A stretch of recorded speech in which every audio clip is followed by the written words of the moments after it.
My 10-year-old daughter Sophia would not release her grip on my jacket. Her small hands were trembling. Her eyes were wide, too wide for a child's face. "Papa, do not take the baby home." The words completely stunned me.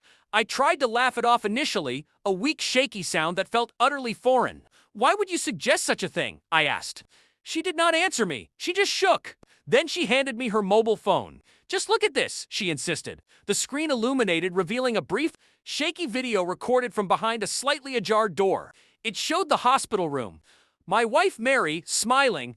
A man's voice whispered clearly off camera, "He will certainly believe it is his." Then her laugh. Soft, familiar, and intimate. The identical laugh she used to give me when she desired something. My daughter's eyes immediately filled with tears. "Mama told me never to show you, but I saw the baby's face. It looks just like him." I looked at her then, down at the newborn in my arms, tiny, peaceful, completely innocent. My heart remained strangely steady to steady. Inside me, something intensely cold began to stir. That evening, I sat quietly beside my wife in the hospital bed. She looked utterly exhausted, fragile human. Her smile was gentle. "She is absolutely perfect, is she not?" she asked. "Yes," I replied. My voice sounded detached, not like my own. She rested her head on my shoulder. "You were so incredibly strong during the accident, dear. I genuinely thought I had lost you both." Both. I kept staring at the infant, counting her quiet breaths, watching her tiny fingers curl and uncurl. I desperately tried to feel love.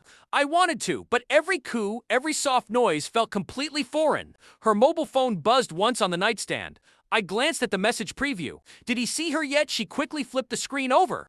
Too fast? Something within me began to quietly crack like thin glass under sustained pressure. I placed a gentle kiss on her forehead.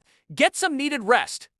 When she finally drifted to sleep, I opened her phone. The password was unchanged. It never was. I found numerous deleted messages, but one cloud backup remained accessible. Photos, a man, the same distinct hands that helped hold my newborn in the video.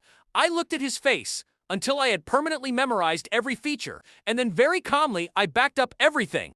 In the following days, I acted completely normal. I made the morning meals, drove my daughter to school, changed the diapers of the newborn. Sophia watched me differently. Now, as if she were witnessing an inevitable outcome unfold. At night, while my wife slept, I began to dig deeper. DNA test kits I ordered, hair samples, quiet calculations. I sent the samples to 3 different labs, all under assumed names. 3 labs, 0 chance of error. I did not pray. I did not hope. I just required the concrete data. Truth does not require personal belief.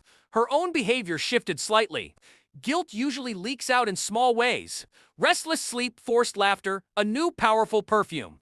One evening, I casually inquired, "How long have you known this Mark from your office?" Her fork instantly froze midair. "Mark," why she stammered. "Just curious," I stated. He sent a thoughtful card for the baby. Her eyes quickly darted, left then right, a micro-expression of sheer panic. Then she composed herself and smiled. "Oh, Mark is just a coworker." I smiled back faintly. Liars always soften the edges of their replies. I went to bed next to her, listening to her controlled breathing. It used to soothe me. Now it only reminded me how easily someone can perfectly imitate peace. The DNA results arrived 3 weeks later. 3 distinct envelopes, 3 absolute confirmations. Probability of paternity, 0.00%. No overwhelming emotion, just the hard numbers. Cold absolute. That evening, she was in the nursery, softly humming to the baby. I stood quietly in the doorway observing. "That is a beautiful song," I commented. She turned her head smiling. "It helps her fall asleep." I nodded, walked closer, and gently placed the 3 envelopes on the crib's edge. "What is that?" she asked. "Proof." She opened the envelopes. Her expression cycled through stages. Confusion, disbelief, utter collapse. "What is the meaning of this?" she whispered. "Your daughter," I said, "is not mine." Her mouth opened wide, but no sound emerged. She stared at the baby, then back at me as if hoping reality would magically rewrite itself. I did not raise my voice, did not weep. I simply whispered, "Who is the biological father?" Silence. Then a cracked, trembling whisper, "Mark?" I let the terrible words settle between us like heavy ash. She began to beg, "Please do not take her from me. Do not destroy this." I almost laughed out loud. "Destroy this," I replied. It was already destroyed. She reached out for me, but I instinctively stepped back. "I am not going to shout," I said. "I am not going to hurt you. I am going to do something much worse." Her eyes grew wider with terror. What? She asked. Nothing.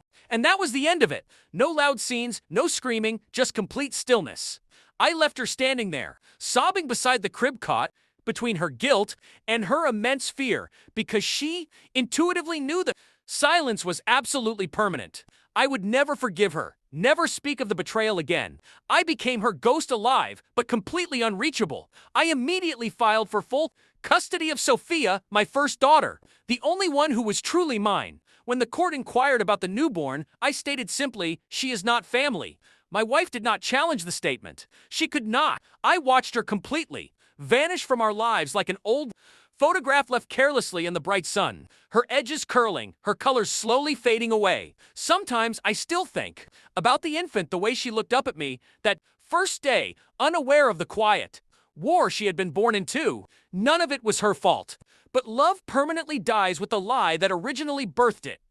I am not filled with anger anymore, just a clear understanding. The night I finally moved out, Sophia hugged me tightly. Are we safe now, Papa? She asked. I nodded. Yes, we are safe. Then I turned off the light and left the ghosts behind me forever.